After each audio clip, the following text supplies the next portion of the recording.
예, 여러분 안녕하십니까. 전남대학교 경제학부에 근무하는 김용룡입니다.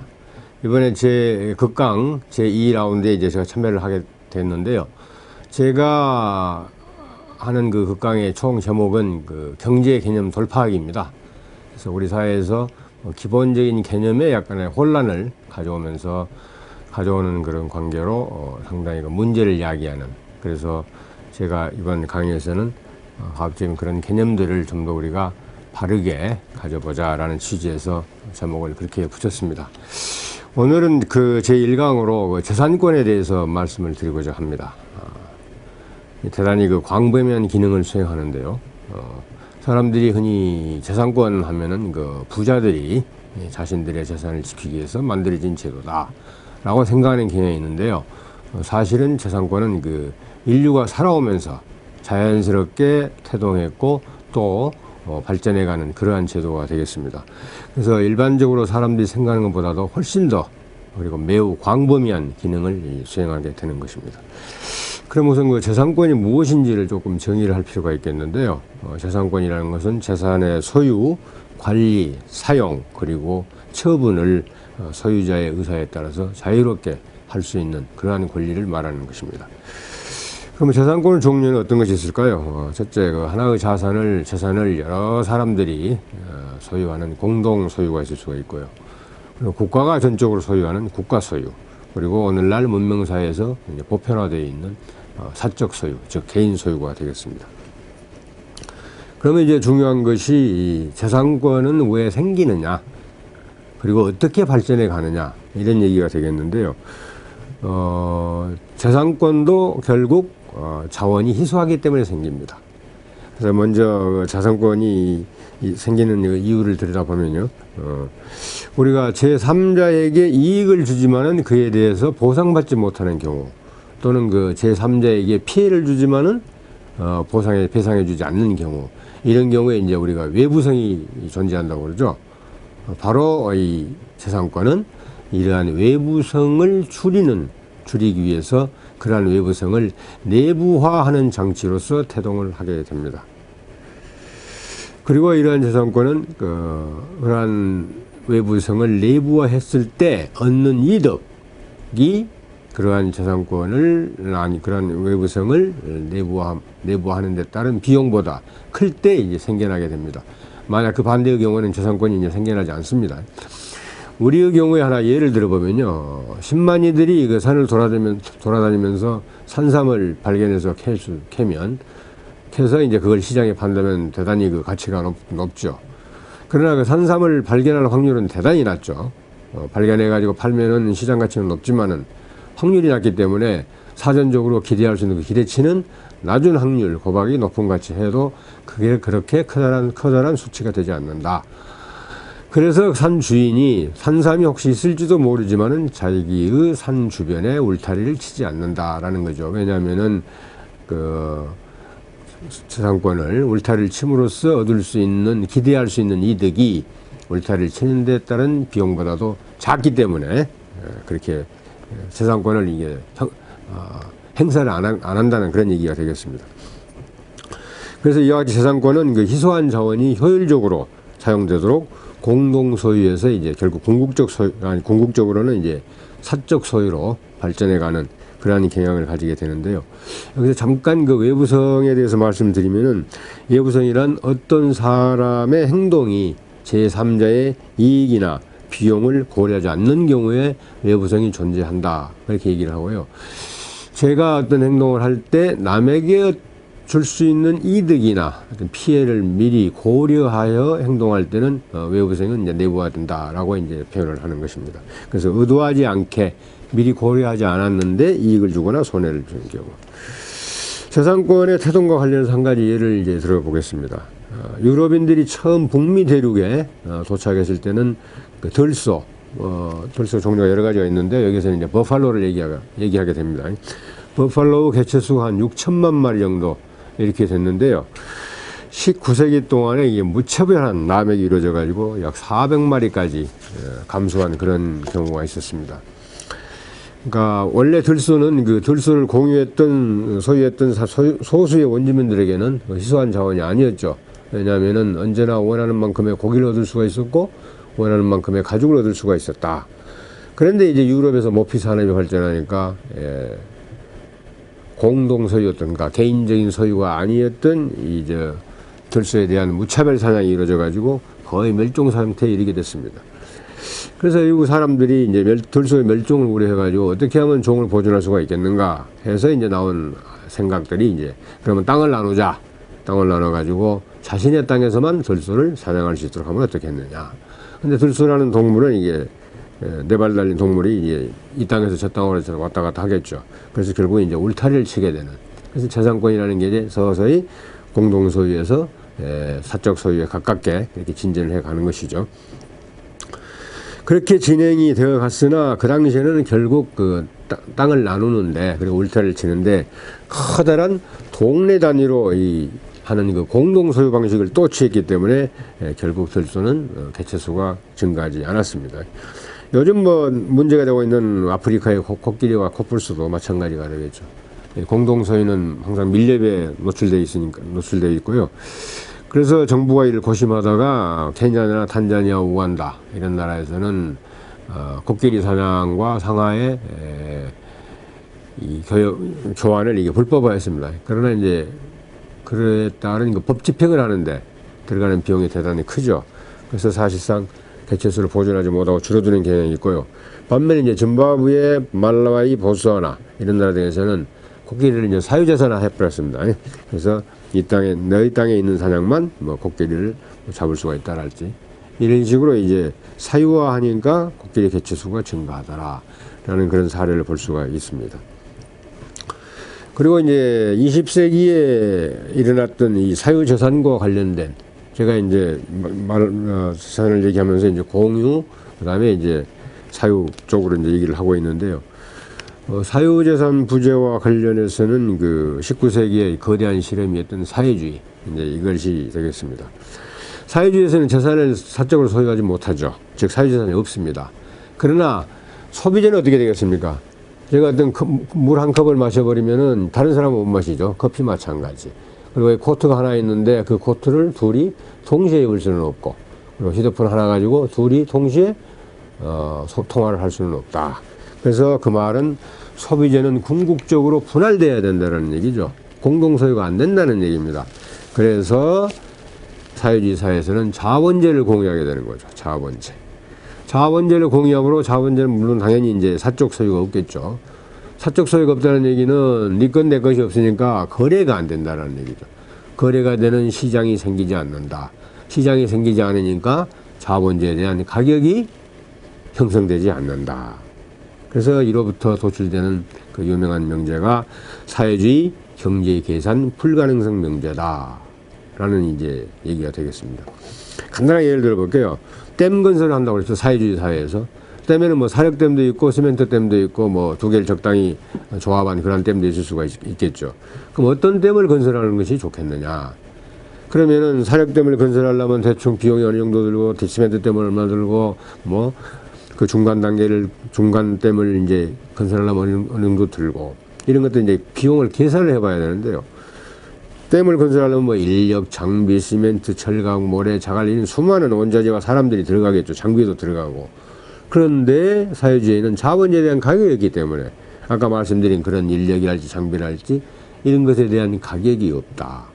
그렇기 때문에 시멘트 댐을 만들려면 어느 정도 비용이 들고 사력댐을 만들려면 어느 정도 비용이 드는지를 알 길이 없다. 선택을 할 수 있는 길잡이가 없다는 얘기죠. 계산이 안 되니까요. 어쨌든 그러면 뭐 어떻게 해서든지 사력댐을 건설하기로 했다고 그럽시다. 그러면은 뭐 사력댐을 건설하는 방법도 대안 1, 대안 2, 대안 3 여러 가지 대안이 있을 수가 있다. 또 거기에 따른 비용은 어느 정도 될 것인지 이런 걸 이제 계산해 봐야 되는데 역시 계산할 수가 없다. 그래서 사회주의에서는 댐을 건설한다면은 오로지 댐 건설 책임자의 자의적인 판단에 의해서 건설할 수밖에 없다. 이런 것들이 이제 사회 도처에서 일어나게 되니까 모든 조직과 모든 사업이 비효율적이 되어버린다. 그래서 결국 사회주의는 몰락했다. 그래서 사회주의가 몰락한 것은 실험적인 사항이 아닙니다. 실험적인 사항이 아니고 논리적인 귀결이다 이런 얘기죠. 그래서 사회주의가 몰락한 첫 번째 원인은 경제계산 불가능성입니다. 그 경제계산이 불가능하다는 것은 사유재산이 없다. 특히 자본주의에 대한 사유가 없기 때문에 그랬다. 그리고 이제 흔히 사람들이 얘기하는 인센티브 왜곡 문제. 그렇죠. 내가 아무리 열심히 일해서 생산해도 나에게 돌아오는 것은 뭐 n분의 1 정도 더 돌아온다. 내가 일 안 하고 조금 뭐 나태하게 굴어도 내 몫이 줄어드는 것은 n분의 1 정도 줄어든다. 인센티브가 왜곡되죠. 그것도 문제입니다. 그러나 그것은 둘째 이유다. 두 번째 이유다. 첫 번째 이유는 경제계산 불가능. 두 번째가 인센티브 왜곡 문제. 그러니까 인센티브 왜곡 문제가 어떤 방법으로든지 해결이 된다 하더라도 첫 번째 경제계산 문제는 해결이 안 되기 때문에 사회주의는 몰락할 수밖에 없다. 그럼에도 불구하고 사회주의가 7, 80년간 유지될 수 있었던 것은 주변의 자본주의 국가에서 그러한 가격 정보를 가져다 쓸 수 있었기 때문이다 라고 미세스는 설명을 하고 있죠. 그다음 중국의 식량 문제 잠깐 사유재산과 관련해서 중국의 식량 문제를 보면요. 정확한 숫자는 아닙니다만은 그 마오쩌둥의 통치 기간에 중국 사람들이 한 1억 5천만 명 정도 죽었다는 그런 추산이 있습니다. 문화혁명 동안에만 한 2천만 명이 죽었다. 그리고 1958년 62년 사이의 기근 동안에는 정부 공식 발표 1,500만, 그리고 중국 정부죠. 그리고 비공식 통계 2천만에서 4천만 명. 이런 식으로 어마어마하게 굶어 죽는 사람이 많이 나왔다. 그래서 덩사오평이 이제 70년대 후반에 중국 개혁 개방으로 가면서 가장 고민했던 사항이 중국에서 어떻게 하면은 굶어 죽는 사람이 나오지 않게 할 것이냐 해서 토지 사용권을 부여하게 됐죠. 지금도 중국에서는 등기는 국가 앞으로 돼 있죠. 사용권을 가지고 이제 팔기도 하고 물려주기도 하고 시간이 다 되면 또 연장이 되기도 하고, 이래서 토지에 대한 재산권을 상당히 부여한 결과 결국 3년 만에 식량 문제는 깨끗이 해소돼 버렸다라는 얘기죠. 북한의 참상은 더 이상 여기서 말씀드릴 필요가 없겠죠. 그러면 우리의 그렇게 총명하고 근면했던 우리 조선시대의 우리 조상들은 왜 이렇게 가난하게 살았을까요? 하는 질문을 할 수가 있는데요. 그 당시에 이제 한국을 4번 방문한 이사벨라 버드 비숍이라는 영국의 여류 지리학자죠. 그 사람이 쓴 책이 한국과 그 이웃 나라들, 이런 책에 이제 자주 나오는 얘기 중에 하나가 조선이 가난했던 이유를 이렇게 기술을 하고 있습니다. 제가 한번 읽어보겠습니다. 그들은 게을러 보인다. 나는 정말로 그렇다고 생각했었다. 그러나 그것은 한국인들이 자기 노동으로 획득한 재산이 전혀 보호되지 못하는 체제 아래 살고 있기 때문이다. 이게 이제 번역판에 101쪽에 나와 있는 얘기인데요. 이런 얘기가 여기만 나오는 게 아니고 종종 나옵니다. 결국 우리는 조선이 가난하게 살았던 이유는 결국 사유재산이 보호되지 않았다. 왕은 백성들이 잘 살기를 원합니다. 왜? 백성들이 풍부하게 잘 살아야 왕조가 오래돼가고. 그러면 누가 이렇게 사유재산을 자꾸 위협을 하고 침탈을 했느냐? 하급 관료들이, 우리 흔히 아전들이라고 부르죠. 그런 하급 관료들이 사유재산을 침해를 심각하게 했다. 라는 얘기가 되겠고요. 그리고 마지막 사항으로서 이제 회사 형태의 발전, 이건 조금 시간이 긴데요. 흔히 그 회사가 발전해 온 것이 그냥 별다른 이유 없이 한 명에서 합자회사, 주식회사 이렇게 나온 걸로 생각하는데요. 아닙니다. 회사 형태는 자본을 어떻게 조달해서 규모를 키우느냐, 즉 규모 경제하고요. 그리고 매일매일 의사결정을 해야 되죠. 뭐 자원배분에 관련해서 회사 내에 의사결정 비용. 그리고 경영자가 혹시 경영을 잘못해가지고 출자자에게 줄 수 있는 피해를 줄 수 있는 건 해로운 효과, 외부성 얘기가 되겠죠. 그리고 재산권의 변화가 어우러지면서 발전해 나가는 것이 회사 형태의 변천입니다. 그래서 한마디로 말씀드리면은 경영자가 출자자에게 미칠 수 있는 해로운 효과를 줄이기 위한 방향으로 회사는 발전해 왔다. 그래서 첫 번째로 회사가 한명회사였죠. 한명회사. 한명회사는 이 자본의 결합보다도 신뢰관계가 두터운 사람들이 만든 회사, 즉 가족 회사라고 보면 되겠습니다. 한 가지 특징이 뭐냐면 회사가 도산했을 때 경영자가 경영을 잘못해가지고 자산을 다 청산하고 나서도 또 빚이 있다. 그러면은 이 출자자들은 자신들의 사재를 털어서, 자기 재산이죠. 사적 재산을 털어서라도 회사 빚을 갚아야 됩니다. 물론 출자한 금액이 다 날라가는 것은 말할 필요가 없겠죠. 그리고 또 지분을 타인에게 양도하려면 다른 모든 출자자들의 동의를 얻어야 된다라는 점이 있었던 거죠. 그러니까 만약에 경영자가 경영을 잘못해가지고 회사가 도산해 버리면은 그 경영자가 출자자에게 주는 그 소위 말해서 회로운 효과는 엄청나게 컸던 거죠.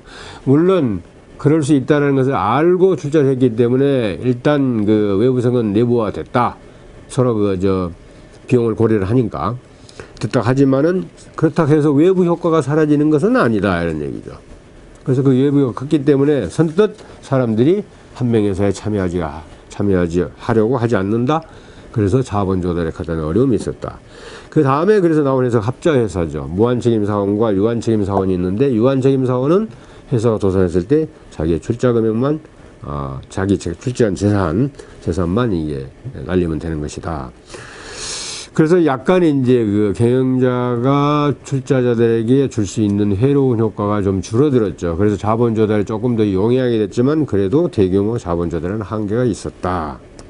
그래서 나온 것이 오늘날 보편화된 주식회사입니다. 주식회사의 모든 주주는 유한 책임을 지죠. 그래서 경영자가 혹시 잘못해서 회사가 도산하면은 자기가 가지고 있는 주식만 휴지 조각이 되면 된다. 이런 얘기가 되겠고요.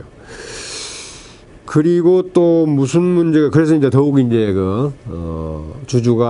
경영자가 주주들에게 미칠 수 있는 그 해로운 효과를 좀 줄이게 됐고요. 또 한편 그 해로운 효과를 줄이는 방법은 뭐냐면은 아까 그 한명회사에서는 지분을 양도하려면은 다른 주주들의 주주들의 만장일치 그 승인을 얻어야 되지만은 주식시장에서 어떻게 됩니까? 지금 우리 모든 주주들은 어느 누구의 승인을 받을 필요 없이 주식을 양도하고 떠나면 된다 이런 얘기죠. 그러니까 주식회사는 경영자들이 출자자에게 미칠 수 있는 소위 말해서 해로운 효과를 더욱 줄이는 방향으로 발전해 온 형태다 이렇게 말씀을 드릴 수가 있습니다. 그런데 주식회사를 둘러싸고 가장 크게 많이 일어나는 논쟁이 주식회사의 주인이 누구냐 이런 얘기죠. 근데 아까 모두에서 말씀드렸습니다만은 재산권은 공동에서 많은 수가 참여하는 공동에서 그리고 개인적인 소유로 가는 경향이 있다라고 말씀을 드렸는데요. 분명히 주식회사의 주식을 가지고 있는 모든 주주는 넓은 의미에서 주식회사의 주주입니다. 그래서 이 사람들이 그 주식회사에 대한 재산권을 가지고 있다라는 얘기죠. 그러면 이건 공동소유가 되는 거죠. 맞습니다. 공동소유. 그러면 이거 개인적인 사항이 아니지 않느냐라고 얘기할 수가 있는데요. 그럼 이렇게 다시 뒤집어 생각해 보면 수많은 주주가 주식회사 주인이다라는 얘기는 사실상 아무도 주인이 아니다라는 얘기하고 틀리지 않은 얘기죠. 그래서 주식회사에서는 그렇다면 사실상의 주인이 누구냐라는 문제가 대두가 됩니다.